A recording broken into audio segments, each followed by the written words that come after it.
yang akan memberikan imunisasi kepada kita semua. Apa kabar anak-anak semua? Baik. Sudah sarapan tadi pagi? Sudah. Hari ini kita akan melakukan imunisasi campak dan rubella. Siapa di antara anak-anak yang mau duluan diimunisasi?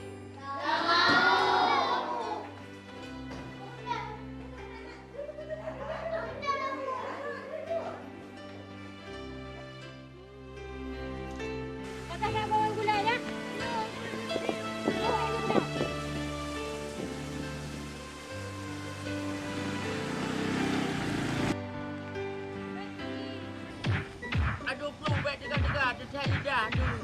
Tenang mentang, nyok kurai black pea tu. Aduh. Mana? Awai belah ni mit. Ni dah. Kata mi, nai. Apa je ni? Apa lepas nak mate? Hana lompong mando. Iya, baru rumah pula kena suntik. Suntik pun. Oh, ni pegang lagi. Imunisasi campak dan rubella. Tapi ya kan enggak? Pegang. Anak-anak banyak biar cong. Apiu, acik kan jelaskan ledra ke selaku kader kesihatan di kampungnya. Hai kak ni macam Mirah hai. Orang kampungnya. Nyana, imunisasi campak dan rubellanya sangat penting untuk anak min dan untuk drone. Pakan penting imunisasinya kan, Nek Min? Demam kelam purus salam. Hai kak ni, bila anak getanya diimunisasi campak dan rubella, maka anak getanya akan tercegah dengan penyakit campak dan rubella. Sementara untuk drone sebagai mak anak min akan terhindar dari virus rubella. Khususnya bagi orang inang yang tengah hamil muda. Karena apabila virus rubellanya menyerang orang inang yang tengah hamil, maka akan mengakibatkan keguguran, cacat bayi waktu lahir, bocor jantung, kelau, ataupun handa dengar, gangguan otak, gangguan mata. Nagelak lagi kan? Oh, berat lagu efek di. Nyo benar dah balik ke rumah sekolahnya aja.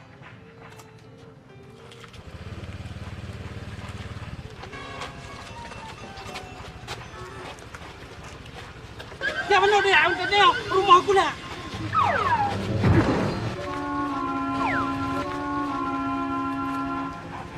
Jarum nafis.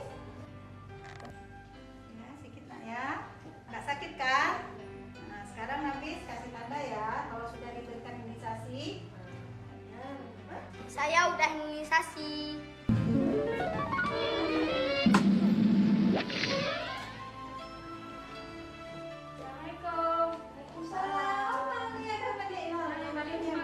Assalamualaikum. Yan bu, jelaskan ya Mbak Kak Zumi bu tentang imunisasi campak dan rubella. Kenapa jelaskan? Kok berat-berat pada mana? Betul. Benar Ibu, imunisasi campak dan rubella itu sangat penting untuk anak. Sasarannya pada umur 9 bulan sampai dengan 15 tahun yang diberlakukan dan dilakukan secara massal dengan target cakupan harus melebihi 95%, di mana tujuannya memberi perlindungan kepada masyarakat secara cepat terhadap penyakit campak dan rubella. Penyakit campak dan rubella itu sangat berbahaya bila mengenai ibu hamil pada bulan-bulan pertama kehamilannya, di mana virus ini akan menyebabkan keguguran ataupun bila tidak gugur akan melahirkan anak dengan cacat, bisa tuli, bisa bisu, bisa kelainan jantung.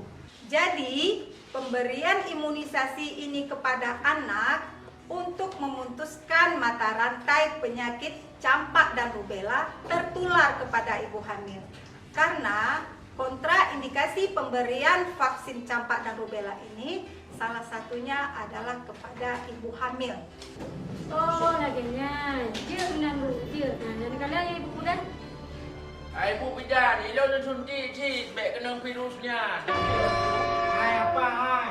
Anjir dong kat Tuhan.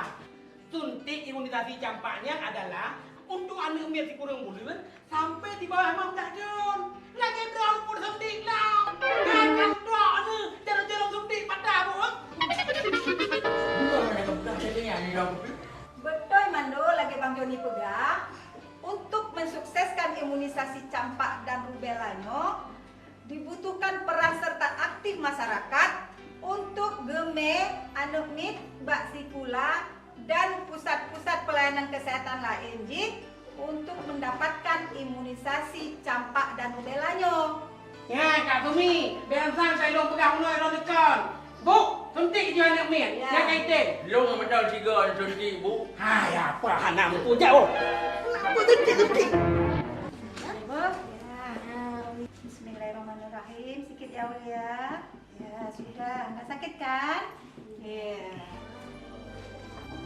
Aku sehat dengan imunisasi.